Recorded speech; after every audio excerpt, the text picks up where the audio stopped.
Let's begin.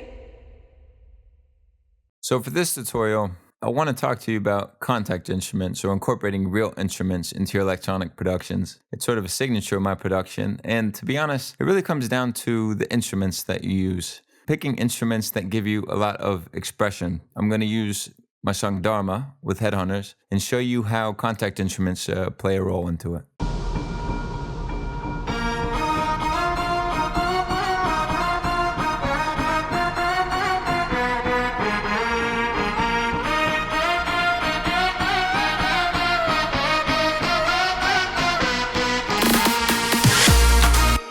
So that is Dharma with all of the instruments. And here's what it sounds like without them.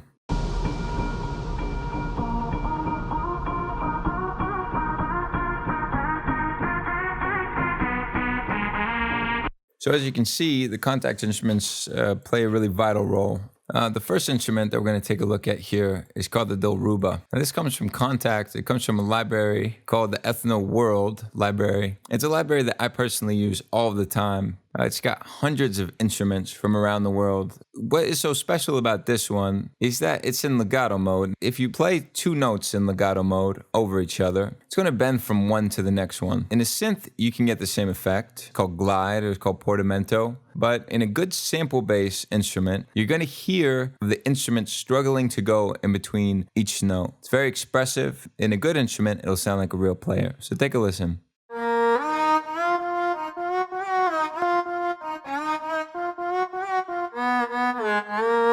Now below, I have the main synth line, the original main synth. There are small deviations here in what we are playing. Here, here, and here at the end, that give it an interesting bendy sort of sound. You're forcing the instrument to struggle, to bend to this note and bend back down. It's especially important here at the end when you see we have these two F sharps. With sample-based instruments, they can sound unrealistic if you play the same note because you're hearing something realistic and then all of a sudden it plays you an identical sample twice in a row. And it would do that if we just played the F sharp here. But we are adding these small little accents so that has to bend into the first one, has to bend into the second one. It makes it sound like a real player is playing it and disguises the fact that they're identical recordings. So take a listen. Gives you a little bum, bum, bum, bum, more like a human voice. Another way that you can make it more expressive is by using the modulation. The modulation is a CC, all these numbers, they're CC1, CC2, CC3, and so forth. Modulation is a very common one. In most instruments, it's going to add vibrato. And here we're adding vibrato to the last note. Take a listen to what it sounds like without it. Now take a listen with it. It's doing a flutter, sort of. Something that a real instrumentalist would do. Now we want that vibrato to carry on. So what I've done here in the MIDI is I've separated the second half from the first half. And later when we print it to audio, we're going to rejoin these two. So that brings me to printing to audio. I will often convert my MIDI, my instrument, into an audio track, as you see here. This is so important when you're using contact instruments or real instruments so that you can take a look at the dynamics of the instrument. You can see fluctuations in the volume, which are common in a real instrument. But in order to coexist with synths, as the production is filled with synths, you want to monitor the dynamics and make sure the volume is always at a consistent level to stay up to par in your mix with the other synth instruments. Let's take a look at the processing. I have an equalizer, Pro Q2, that's shaving off some of the top to get rid of some of the hiss, and I've got a high pass filter here, which is getting rid of the low end, which we don't want interfering with our bass. Next, I have this free plugin called MSED by Voxengo, which allows you to control the gain of the mids and the sides independently of one another. The mids here, I've turned down 6 dB to take it out of the focus of the center of the mix. I want it to feel more ambient. Next, we have this limiter. The limiter is what's controlling the dynamics.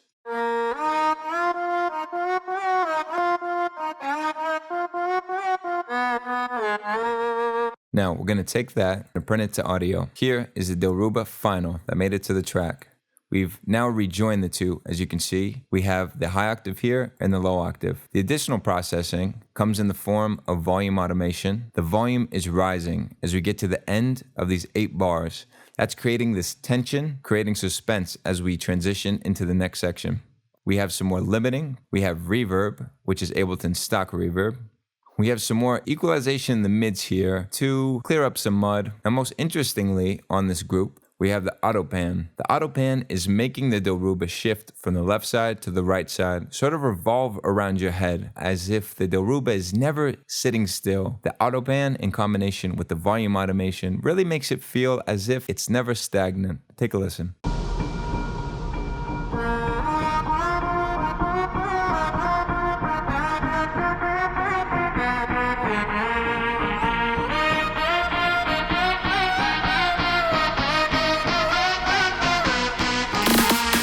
The next instrument to look at are the Sultan strings. This has more of a medieval feel. Take a listen.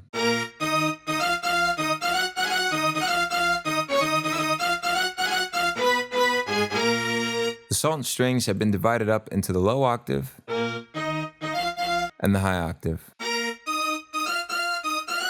I bounce them to audio and I create this new group here. Now on the group, you'll see I've done some equalization similar to the Dilruba. I've done some limiting. I've done some reverb from Valhalla Room. I have an EQ that's just getting rid of some of the lows. And finally, I have this multi-band compressor from FabFilter, which is great to tame some of those high frequencies that tend to build up in an instrument like this. It gets a little bit squeaky. And when the volume of this frequency, the volume of this band rises beyond a certain point, it's like an invisible hand that's going to be shoving it back down. Keeps things pleasant to your ears. So take a listen.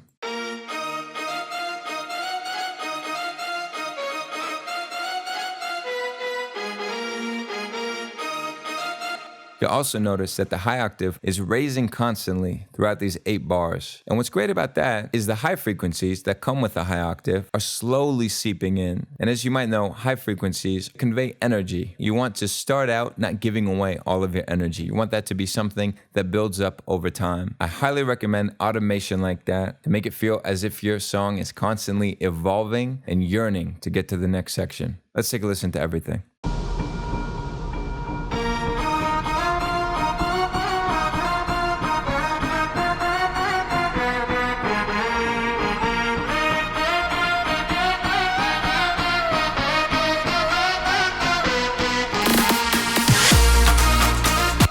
So that is how we use Kontakt instruments to create the breakdown of Dharma. Now, let's try to make something of our own.